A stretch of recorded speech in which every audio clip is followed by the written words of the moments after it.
నమస్కారం. ఘంటారావానికి స్వాగతం. ముందుగా ప్రధానాంశాలు. చట్టసభల్లో మహిళలకు 33% సీట్లు ఇచ్చేందుకు సిద్ధం. అతివలకు అవకాశం ఇచ్చి ముందుండి నడిపిస్తానని సీఎం వెల్లడి.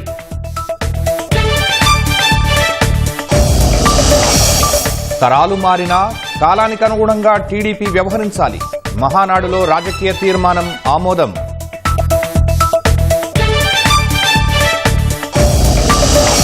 ఎన్టీఆర్కు భారతరత్న ఇవ్వాలని మహానాడు ఏకగ్రీవ తీర్మానం.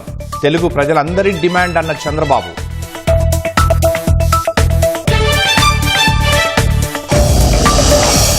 ఎన్టీఆర్ జయంతి సందర్భంగా టీడీపీ కార్యకర్తల ఘన నివాళి. భారీ బైక్ ర్యాలీలు, బాణాసంచా కాలుస్తూ శ్రేణుల సందడి. మద్యం కేసులో జగన్ పీఏ కేఎన్ఆర్ను రెండో రోజు ప్రశ్నించిన సిట్. ఈడీ విచారణకు హాజరైన విజయసాయిరెడ్డి.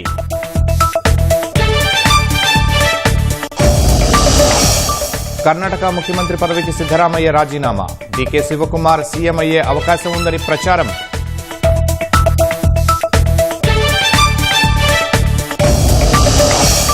అంతర్రాష్ట్ర జల వివాదాలు రాష్ట్రాలు సకాలంలో పరిష్కరించుకోవాలి. కెన్బెట్వా ప్రాజెక్టును నమూనాగా తీసుకోవాలని ప్రధాని సూచన.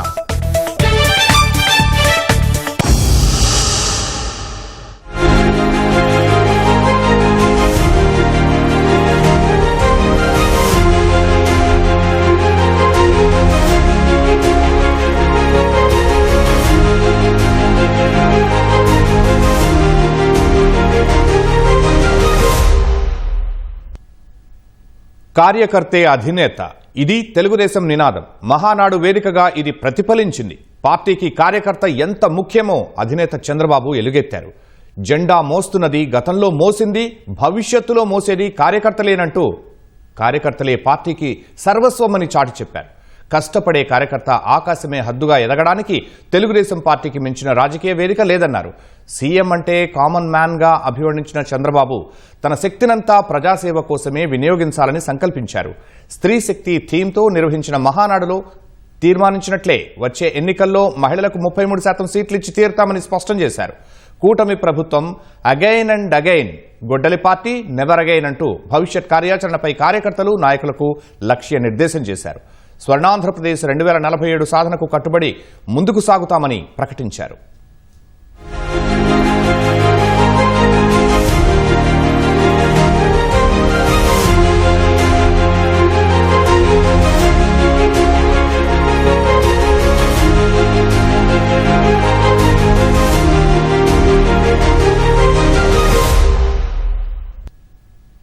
మహానాడులో ప్రకటించినట్లుగా మహిళలకు 33% సీట్ల కేటాయింపునకు తెలుగుదేశం సిద్ధమని సీఎం చంద్రబాబు ఉద్ఘాటించారు. రాజకీయంగా అవకాశాలను అందిపుచ్చుకునేందుకు మహిళలు సిద్ధంగా ఉండాలని పిలుపునిచ్చారు.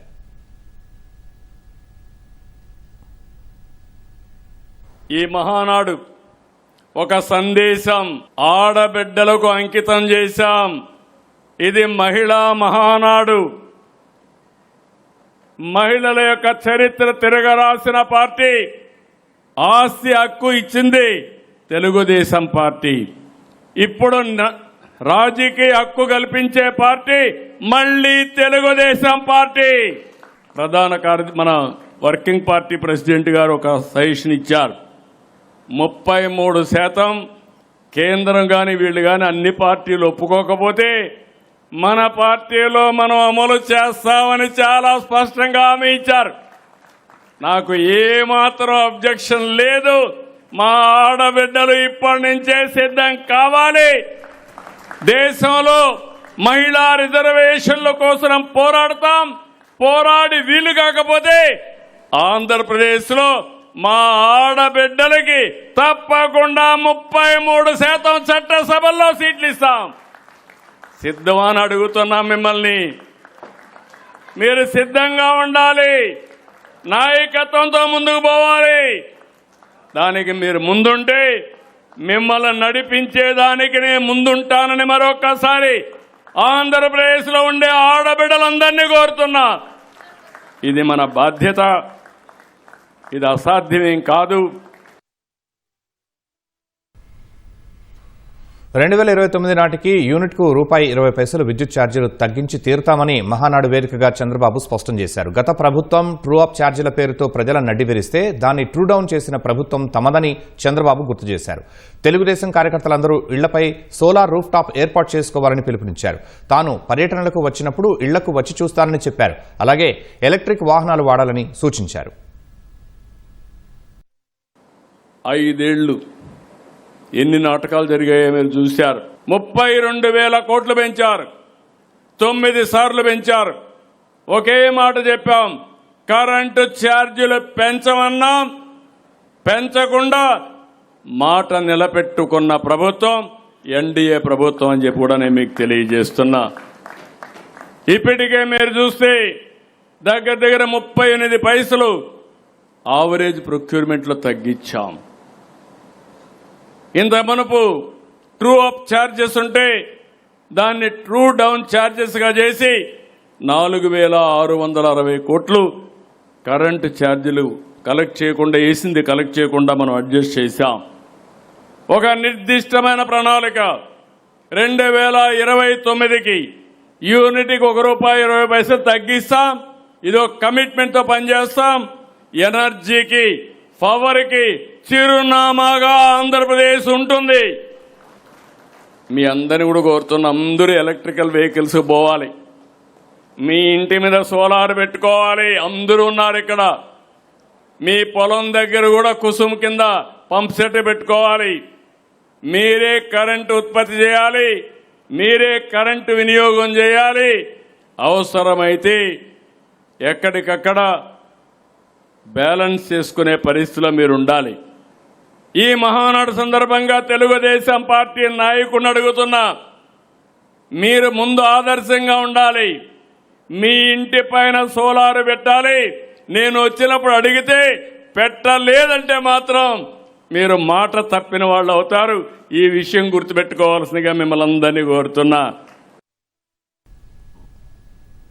అన్ని పార్టీలకు రైతు, యువత, శ్రామిక విభాగాలు ఉంటే వైసీపీకి మాత్రం గంజాయి బ్యాచ్, బ్లేడ్ బ్యాచ్ వంటి 7 అసాంఘిక కార్యకలాపాలు సాగించే విభాగాలున్నాయని చంద్రబాబు మండిపడ్డారు. గొడ్డలి పార్టీ పట్ల అప్రమత్తంగా ఉండాలని టీడీపీ కార్యకర్తలను అప్రమత్తం చేశారు. గొడ్డలి పార్టీకి అధికారం పోయింది, ప్రతిపక్ష పార్టీ హోదా పోయింది, కానీ అహంకారం మాత్రం అలాగే ఉంది. రాజకీయాల్లో విలువలు ఉండాలి. విలువలు లేని పార్టీ అది. సాధారణంగా ప్రతి ఒక్క రాజకీయ పార్టీకి అనుబంధ సమస్యలు ఉంటాయి. మనకు ఉన్నాయి. రైతు, యువత, మహిళ, దివ్యాంగులు, కార్మికులు ఇలాంటి 18 విభాగాలు మనకున్నాయి. కానీ గొడ్డలే పార్టీకి విభాగాలు ఏంటో తెలుసా అని మిమ్మల్ని అడుగుతున్నా. గంజాయి బ్యాచ్ ఒక విభాగం, బ్లేడ్ బ్యాచ్ మరో విభాగం, సోషల్ మీడియా సైకోలు ఇంకొక విభాగం, ఫేక్ ప్రచారానికి పేటీఎం బ్యాచ్ ఇంకొక విభాగం, హత్య రాజకీయాలకు కిరాయి అంతక బ్యాచ్ ఇంకొక విభాగం, హిందూ దేవాలయాలపైన, హిందూ ధర్మం పైన దాడి చేసేదానికి ఒక విభాగం. నేను ఒకటే చెప్తున్నా, దేవాలయాలపైన దాడి చేసిన, అప్రతిష్ట పాలు చేయాలనుకున్నా ఎవడిని వదిలిపెట్టమని మరొక్కసారి హెచ్చరిస్తున్నా. ఇంకొక పక్కన కల్తీ లిక్కర్ మాఫియా ఇంకొక విభాగం. సిగ్గు కూడా లేదు, పేదవాళ్ళ ఆరోగ్యం కూడా లెక్కలేని పార్టీ. ఇలాంటి 7 విభాగాలు పెట్టుకున్న పార్టీ ఈ వైఎస్ఆర్ గొడ్డలి పార్టీ. కాబట్టి మీరందరూ ఈ యొక్క గొడ్డలి పార్టీతో జాగ్రత్తగా ఉండకపోతే కడాన మీకు కూడా గొడ్డలి వేటేనని మీ అందరికీ విజ్ఞప్తి చేస్తున్నా. జాగ్రత్తగా ఉండాలి. దేశానికి, రాష్ట్రానికి విశేష సేవలందించిన ఎన్టీఆర్కు దేశ అత్యున్నత పురస్కారం భారతరత్న ఇవ్వాలని మహానాడు వేదికపై తెలుగుదేశం ఏకగ్రీవ తీర్మానం చేసింది. తెలుగు జాతి ఆత్మగౌరవానికి ప్రతీకగా నిలిచిన ఎన్టీఆర్కు భారతరత్న ఇవ్వాలనేది ప్రజలందరి డిమాండ్ అని సీఎం చంద్రబాబు అన్నారు. ఎన్టీఆర్ ఆశయాల సాధనకు పునరంకితం అవుదామని పార్టీ శ్రేణులకు పిలుపునిచ్చారు. ఎన్టీఆర్ అంటే తెలుగు జాతికి ఒక సెంటిమెంట్. తెలుగు జాతి మొత్తం ఏకపక్షంగా ఆరాధించే ఏకైక నాయకుడు నందమూరి తారక రామారావు గారు. తెలుగు వెలుగ్గా నిలిచిన స్వర్గీయ ఎన్టీఆర్ కి భారతరత్న ఇవ్వాలనేది మనందరి డిమాండ్. తెలుగు జాతి ఆత్మ గౌరవానికి ప్రతీకగా నిలిచిన మహానేత, ప్రజాహిత పరిపాలకుడు శ్రీ నందమూరి తారక రామారావు గారు తెలుగు ప్రజల హృదయాల్లో చిరస్థాయిగా నిలిచిపోయారు. భారత రాజకీయ చరిత్రలో ఆయన సేవలు విశిష్టమైనవి. తెలుగు ప్రజల మనోభావాలను గౌరవిస్తూ దేశానికి, తెలుగు జాతికి ఆయన చేసిన విశిష్ట సేవలను గుర్తించి భారత ప్రభుత్వం స్వర్గీయ నందమూరి తారక రామారావు గారికి దేశ అత్యున్నత పౌర పురస్కారం భారతరత్నను ప్రకటించాలని ఈ మహానాడు ఏకగ్రీవంగా తీర్మానిస్తుంది. ఇది మనందరి ఆకాంక్షే కాకుండా ప్రతి తెలుగువాడి ఆకాంక్ష, తెలుగువాడి కోరిక. మీరందరూ కూడా దీన్ని ముక్త కంఠంతో ఏకగ్రీవంగా ఇక్కడుండే వాళ్లే కాకుండా ఎవరైతే ఈరోజు క్లస్టర్ స్థాయిలో ఉండే వాళ్ళు కూడా లేచి నిలబడుకొని గట్టిగా ఏకగ్రీవంగా ఆమోదించాల్సిందిగా మిమ్మల్ని అందరినీ కోరుతున్నా. ఎన్టీఆర్, ఎన్టీఆర్, ఎన్టీఆర్. గొడ్డలి నెవర్ అగైన్, కూటమి అగైన్ అండ్ అగైన్ అంటూ మహానాడులో తెలుగుదేశం రాజకీయ తీర్మానం చేసింది. రాష్ట్రానికి కూటమి ప్రభుత్వ కొనసాగింపు ఎంత అవసరమో వివరిస్తూ రూపొందించిన రాజకీయ తీర్మానంపై రామ్మోహన్ మాట్లాడారు. టీడీపీ అధికారం కోల్పోయిన ప్రతిసారి రాష్ట్రం ప్రజలు ఎలా నష్టపోయారో వివరిస్తూ రామ్మోహన్ తీర్మానాన్ని ప్రవేశపెట్టారు. రాష్ట్రంలో సుస్థిరమైన పరిపాలన అందించేందుకు ప్రతి ఒక్కరూ పనిచేయాలన్నారు. రామ్మోహన్ నాయుడు ప్రవేశపెట్టిన తీర్మానాన్ని సమర్థిస్తూ హోంమంత్రి మంగళపూడి అనిత మాట్లాడారు. 20 ఏళ్లు ఇదే ప్రభుత్వం కొనసాగితే 2047 నాటికి ప్రపంచంలోనే మొట్టమొదటి స్థానంలో ఏపీ నిలబడుతుందని అనిత స్పష్టం చేశారు. ఎన్టీ రామారావు గారు ఉన్నప్పుడు స్త్రీలను గుర్తించి ఆస్తిలో సమాన హక్కులు వాళ్ళు కల్పించారు. చంద్రబాబు నాయుడు గారు ఉన్నప్పుడు స్త్రీలను గుర్తించి ఎకనామిక్ ఎంపవర్మెంట్ కింద డ్వాక్రా సంఘాలు పెట్టారు. మళ్ళీ ఈ రోజు అదే లోకేష్ అన్న స్త్రీలను గుర్తించి చరిత్రాత్మకమైనటువంటి నిర్ణయం తీసుకొని 33% పొలిటికల్ రిజర్వేషన్ ఎలక్షన్ లో కల్పించినటువంటి పార్టీగా ఈ తెలుగుదేశం పార్టీని ముందుకు నడిపించున్నారు. 3 జనరేషన్లో ఉన్నటువంటి ఎగ్జాంపుల్ తీసుకొని వేట కొడవళ్ళ నుంచి, కత్తుల నుంచి, గొడ్డల వరకు వస్తే మనమేమో ఆస్తిలో సమాన హక్కులు కల్పిస్తూ, డ్వాక్రా సంఘాలకు ఇస్తూ, పొలిటికల్ ఎంపవర్మెంట్ ఇస్తూ 33% చేస్తున్నాం. ఎక్కడైనా ఒక కంపారిజన్ ఉందా ఈ 2 ఫ్యామిలీస్కి కానీ, ఈ 2 పార్టీస్కి కానీ, ఈ 2 సిద్ధాంతాలకి కానీ అనేది ప్రజలు కూడా ఆలోచించమని ఈ సందర్భంగా కోరుతున్నాను. యువతను ఇన్వాల్వ్ చేయాలి, మహిళల్ని మనం ఇన్వాల్వ్ చేసుకుంటూ సుస్థిర పరిపాలన అందిస్తూ నిరంతర పరిపాలనకి కూడా మనం కృషి చేస్తూ ఉండాలి.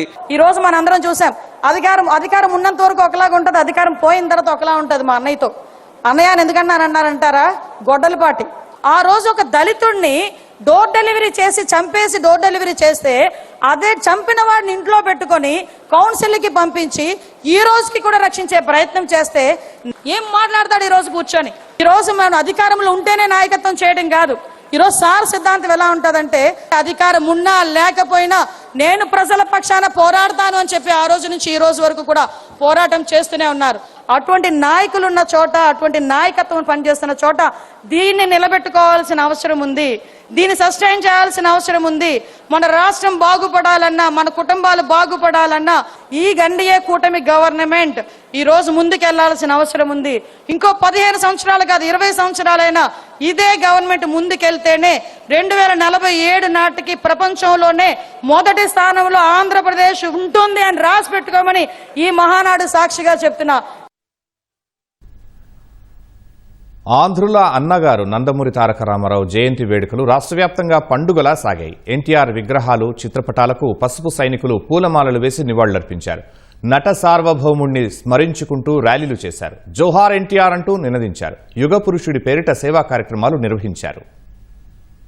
విశ్వవిఖ్యాత నట సార్వభౌముడు మాజీ ముఖ్యమంత్రి నందమూరి తారక రామారావు జయంతి వేడుకలను టీడీపీ శ్రేణులు ఘనంగా నిర్వహించాయి. అన్నగారి జన్మస్థలం నిమ్మకూరులో ఎన్టీఆర్, బసవతారకం విగ్రహాలకు గ్రామస్తులతో కలిసి పామర్రు ఎమ్మెల్యే వర్ల కుమార్ రాజా పూలమాలలు వేసి అంజలి ఘటించారు. కర్నూలు టీడీపీ కార్యాలయంలో శకపురుషుడి విగ్రహానికి మంత్రి టీజీ భరత్ పూలమాలలు వేశారు. నంద్యాల షాదీఖానాలో ఏర్పాటు చేసిన మహానాడు కార్యక్రమంలో మంత్రి ఫరూక్ కేక్ కట్ చేశారు.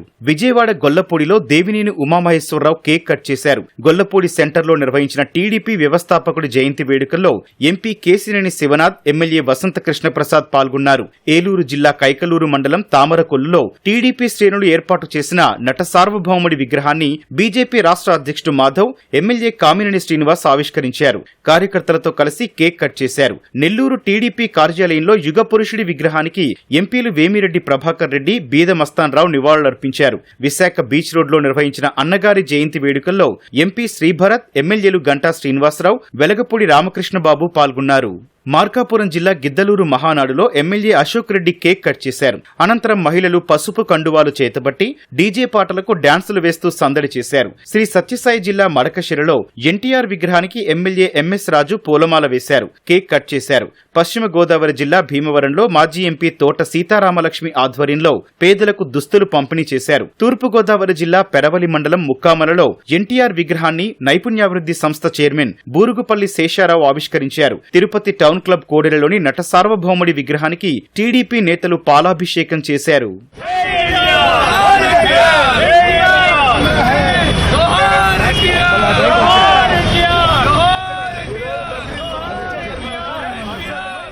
శ్రీ సత్యసాయి జిల్లా హిందూపురంలో పార్టీ వ్యవస్థాపకుడి జయంతిని టీడీపీ కార్యకర్తలు ఘనంగా నిర్వహించారు. విగ్రహానికి పూలమాలలు వేసి నివాళులర్పించారు. బాణసంచా కాలుస్తూ సందడి చేశారు. కర్నూలు జిల్లా ఆదోని ప్రభుత్వ ఆసుపత్రిలో రోగులకు టీడీపీ కార్యకర్తలు పండ్లు, బ్రెడ్లు పంపిణీ చేశారు. కర్నూలు కలెక్టరేట్ ఎదుట ఉన్న నట సార్వభౌముడి విగ్రహానికి జూనియర్ ఎన్టీఆర్ అభిమానులు పుష్పాంజలి ఘటించారు. ఏలూరు జిల్లా జంగారెడ్డిగూడెం టీడీపీ కార్యకర్తలు శకపురుషుడి విగ్రహానికి నివాళులర్పించి కేక్ కట్ చేశారు. అనంతరం భారీ ర్యాలీ నిర్వహించారు. కృష్ణా జిల్లా కోడూరులో బైక్ ర్యాలీ చేశారు. పార్టీ జెండాలు చేతబట్టి జోహార్ ఎన్టీఆర్, జై తెలుగుదేశం అంటూ నినదించారు.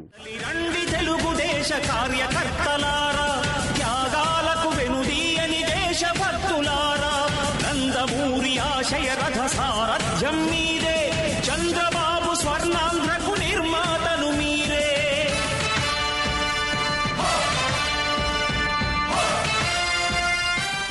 అసెంబ్లీలోని టీడీఎల్పీ కార్యాలయ సిబ్బంది ఎన్టీఆర్ విగ్రహానికి పుష్పాంజలి ఘటించారు. శాసనసభ ఆవరణలో సెక్రటరీ జనరల్ సూర్యదేవర ప్రసన్న కుమార్, ఇతర అసెంబ్లీ సిబ్బంది, మార్షల్స్ అన్నగారికి నివాళులర్పించారు. గుంటూరు జిల్లా తెనాలికి చెందిన చిత్రకారుడు పనిదెప్పు వెంకటకృష్ణ ఎన్టీఆర్ తల్లిదండ్రులు లక్ష్మయ్య చౌదరి, వెంకటరామమ్మ పేర్లతో ఆయన చిత్రాన్ని గీశారు. వైసీపీ హయాం నాటి మద్యం కుంభకోణం కేసులో మాజీ CM Jagan PA K Nageswara Reddy alias కేఎన్ఆర్ను సిట్ అధికారులు రెండో రోజు ప్రశ్నిస్తున్నారు. మద్యం లంచాల సొమ్ము కేఎన్ఆర్కు అందినట్లు సిట్ గుర్తించింది. ఈ కేసులో నిందితులైన చెవిరెడ్డి భాస్కర్ రెడ్డి, ఆయన కుమారుడు మోహిత్ రెడ్డి మద్యం లంచాల సొమ్ముతో తిరుపతి జిల్లా కేవీవీపురం మండలం ఒల్లూరులో కేవీఆర్ ఇన్ఫ్రా పేరిట 47 ఎకరాల వెంచర్ కొనుగోలు చేయగా అందులో 10 ఎకరాలను కేఎన్ఆర్ భార్య శశికళ పేరిట రిజిస్ట్రేషన్ చేసినట్లు సిట్ గుర్తించింది. ఎకరం 8 లక్షల చొప్పున కొన్నట్లు రికార్డుల్లో చూపించినా మద్యం లంచాల సొమ్ములో వాటా కిందే ఈ భూమిని రాసిచ్చినట్లు సిట్ భావిస్తోంది. 2019-24 మధ్య కేఎన్ఆర్ నిర్వహించిన అనేక అనుమానాస్పద లావాదేవీలపైన సిట్ అధికారులు ఆరా తీస్తున్నారు. కేఎన్ఆర్ భార్య శశికళ బ్యాంక్ ఖాతాలో 2019-24 మధ్య జమైన 19,85,00,000లకు ఆధారాలు సేకరిస్తున్నారు. విజయవాడ శివారు రామవరపాడులోని ఓ కార్ల షోరూంలో 50% వాటా, హైదరాబాద్ బేగంపేటలో 1, తిరుపతిలో 2, బెంగళూరు, విజయవాడలో 1 ఫ్లాటు, కడపలో ఇల్లు, ప్రకాశం జిల్లా దర్శిలో 10 ఎకరాలు కొనుగోళ్లకు ఆదాయ మార్గాలు ఏమిటనేది ఆరా తీస్తున్నారు. 2019లో జగన్ సీఎం కాకముందు కేఎన్ఆర్కు సాక్షిపత్రిక నుంచి నెలకు 10 నుంచి 15 వేల చొప్పున జీతం అందేది.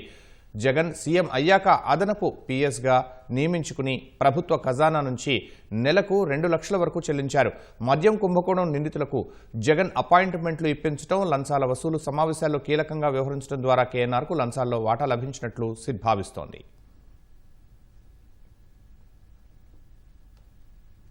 మద్యం కుంభకోణం కేసులో వైసీపీ మాజీ ఎంపీ విజయసాయిరెడ్డిని ఈడీ ప్రశ్నించింది. 7.5 గంటల పాటు అధికారులు ప్రశ్నించారు. మద్యం కుంభకోణం కేసులో తనకు సంబంధం లేదని చెప్పినట్లు విజయసాయిరెడ్డి తెలిపారు. రాజ్ కెసిరెడ్డికి అన్ని విషయాలు తెలుసని ఈడీకి చెప్పినట్లు వివరించారు. గతంలో ఈడీ సోదాల్లో తన ఇంట్లో దొరికిన 6 లక్షల రూపాయలు ఇవాళ వెనక్కి ఇచ్చినట్లు వెల్లడించారు. ఈడీ గతంలో సీజ్ చేసిన తన ఫోన్లోని డేటాను మాస్టర్ కాపీ చేసుకుందని చెప్పారు.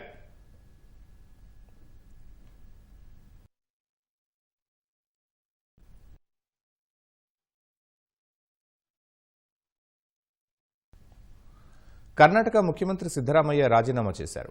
గవర్నర్ అందుబాటులో లేకపోవడంతో లోక్ భవన్లో రాజీనామా సమర్పించారు. ప్రస్తుతం మధ్యప్రదేశ్లో ఉన్న గవర్నర్ తావర్చంద్ గెహ్లోట్ సీఎం రాజీనామాపై నిర్ణయం తీసుకోవాల్సి ఉంది.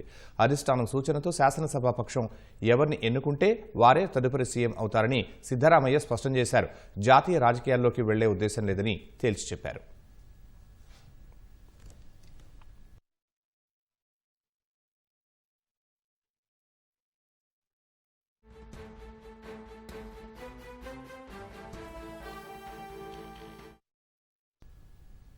అంతర్రాష్ట్ర జల వివాదాలను సహకారం, సకాలంలో అనుమతులు, సాంకేతికత ఆధారంగా పర్యవేక్షణ ద్వారా పరిష్కరించుకోవాలని రాష్ట్రాలకు ప్రధాని నరేంద్ర మోదీ సూచించారు.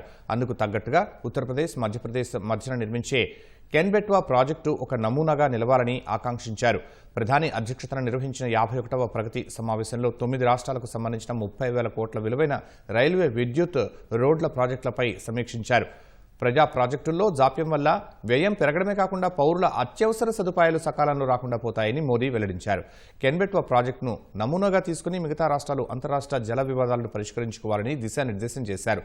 నదుల అనుసంధానం, నీటి సంరక్షణ, భూగర్భ జలాల పునరుజ్జీవనం వంటి నీటిపారుదల కార్యక్రమాలను సమగ్ర పద్ధతిలో చేపట్టే అవకాశాలను గుర్తించాలని రాష్ట్రాలకు ప్రధాని సూచించారు.